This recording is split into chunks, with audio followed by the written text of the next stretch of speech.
Amados, agora somos filhos de Deus, e ainda não é manifestado o que havemos de ser, mas sabemos que, quando Ele se manifestar, seremos semelhantes a Ele, porque assim como é, o veremos. E qualquer que nele tem esta esperança, purifica-se a si mesmo, como também Ele é puro. Louvado seja o nome do Senhor. Esse texto se encontra em 1 João, capítulo 3, versículo 2 e 3. Nesse texto compreendemos quem somos, porque diz que agora somos filhos de Deus. Agora quando? Porque algumas pessoas pensam que somos filhos desde o nascimento. Não. Até termos uma aliança com Deus, até termos um compromisso com Deus, somos criaturas de Deus, criados por Deus. Mas a partir do momento que reconhecemos a nossa dependência de Deus, a partir do momento que reconhecemos os nossos pecados e compreendemos que em Cristo está a remissão dos nossos pecados, o perdão de Deus, quando tomamos uma decisão de abandonar esses pecados e vir para Deus, cumprindo os mandamentos de Deus e o sacramento que Deus ordenara para a igreja, como o batismo, porque o arrependimento leva a consciência de um novo nascimento. Precisamos de um novo nascimento. E o novo nascimento dá-se no batismo, com a graça da recepção do Espírito Santo. Quando eu compreendo essas coisas, eu me rendo à vontade de Deus, eu passo por tudo aquilo que Jesus ensinou, inclusive pelo batismo, que é o princípio da caminhada com Deus.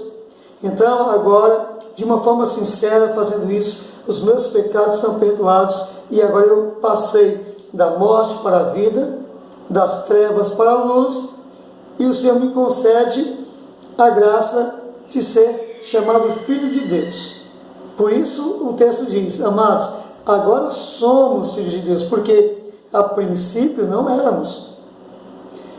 Em Efésios capítulo 2, vai dizer que antes de termos esse compromisso com Deus, estávamos no mundo sem Deus e sem esperança de salvação.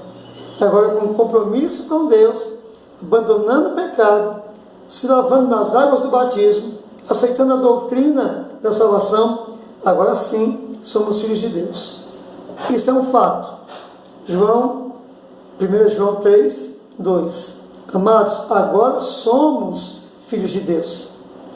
Mas ainda sendo filhos de Deus, o versículo continua dizendo: e ainda não é manifestado o que havemos de ser. Por quê? Havemos de ser como? Como os anjos. É o que está escrito também em 1 Coríntios 15. Vamos passar por uma translação, vamos ser transladados, vamos receber um corpo como o corpo de anjos. Depois da morte? Não, é depois da ressurreição, porque quem morreu ainda está aguardando esse dia, né? No paraíso. Aqueles que vão receber a salvação se encontram no paraíso de Deus, como Jesus falou, estando na cruz para aquele ladrão: ainda hoje estarás comigo no paraíso. Então, quem morre vai aguardar a ressurreição. Por quê? Porque Deus é Deus de vivos e não Deus de mortos. Então, vamos ter que aguardar a ressurreição. Por quê? Porque mesmo os vivos não podem preceder os que dormem, os que estão mortos em Cristo. Está lá em Tessalonicenses capítulo 4, versículo 13 em diante, até o 18, vai falar sobre morte e ressurreição, estado dos mortos, ressurreição, e estado daqueles que vão passar pela ressurreição, recebendo um corpo glorificado da parte do Senhor. Então, 1 Tessalonicenses capítulo 4, do 13 até o 18, vai falar sobre isso. Amém?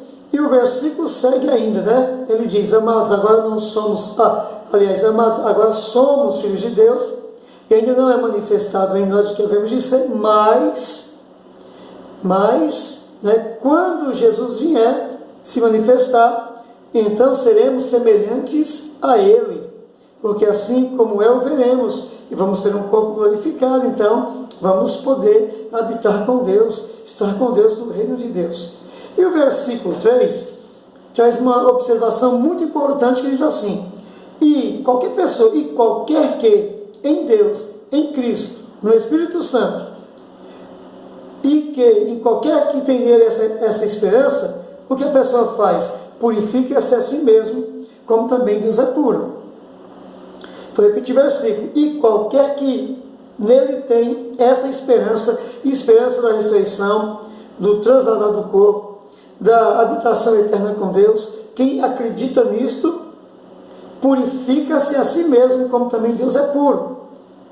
Quando usa esse termo, purifica-se a si mesmo como ele é puro, significa não se aliar, não compactuar com o mal, com o pecado. Tanto é que também está escrito, né, em Timóteo, olha, aquele que, aliás, aquele que profere o nome de Jesus Cristo, ele deve se apartar do mal. Então, o que ocorre? Eu tenho essa esperança, então eu vou me purificar. Todas as obras que eu compreendo que está errada, eu não posso compactuar, eu não posso me aliar, eu não posso praticar, eu tenho que fugir disso, porque eu sei que essas coisas vai contaminar, eu sei que essas coisas vai tirar o meu direito de filho, eu sei que essas coisas vai provocar a ira de Deus. Então, sabendo dessas coisas, o que fazemos? Nos afastamos, estamos nos preparando. Por quê? Porque compreendemos que Deus não vai permitir que o mundo permaneça como se encontra. Esse caos, tanto engano, tanta mentira, tanta maldade, tanto assassinato, tanto roubo. Então, Deus vai julgar a humanidade. E quando esse dia chegar, é propício, é bom que estejamos preparados. Então, olha, como também está escrito, orai muito mesmo para que venhamos estar ávidos, a estarmos diante de Deus. Esta palavra, amados, está aqui em 1 João 3, 2 e 3, e o contexto são esses demais versículos que usamos aqui. Usamos Tessalonicenses 4, usamos 1 Coríntios 15, então tudo isso é contexto, tá? Fique firme, meu Deus, seja uma bênção, se prepare, porque ou quer Jesus venha, ou quer nos chame para a eternidade, precisamos estar preparados, largar toda maldade, e lembrando que idolatria é maldade, amém? Então saia dessas coisas, abandone esse mal. A Bíblia Sagrada, que é a palavra de Deus, nos ensina muito a respeito de abandonar a vaidade, a idolatria, porque essas coisas contaminam-nos e nos afastam de Deus, tá? De maneira que Deus nem aceita ouvir a nossa oração. Como assim, pastor? Leia Isaías 59, versículo 1 e 2. Isaías 59, versículo 1 e 2. Fala que quando levamos uma vida de pecado, Deus, Ele não quer ouvir a nossa oração. Amém? Então, olha, tome uma posição, sirva a Deus, seja uma bênção, e acredite, Jesus está voltando. Amém? Prepara-te para encontrar com o Senhor, o teu Deus, o teu Criador. Amém? Que Deus te abençoe. Seja você uma bênção em nome de Jesus Cristo. Amém? Louvado seja o nome do Senhor. Uma boa noite para todos.